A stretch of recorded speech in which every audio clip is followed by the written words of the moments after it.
ಮಾಡ್ಬೋದು. ನಾನು ಎರಡರಲ್ಲೂ ತೋರಿಸ್ತೀನಿ.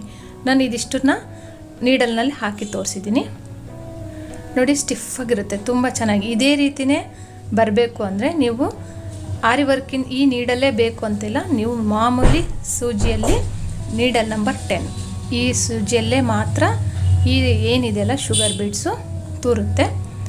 ಅದಕ್ಕೆ 2 ಎಳೆ ಪೋಣಿಸ್ಕೊಂಡು ನಾನು ದಾರ ಕಟ್ಕೊಂಡಿದ್ದೀನಿ. ಅಂದರೆ 1 ಎಳೆ ಪೋಣಿಸ್ಕೊಂಡ್ರೆ ಅದನ್ನು ಡಬಲ್ಲು 2 ಎಳೆ ಆಗುತ್ತೆ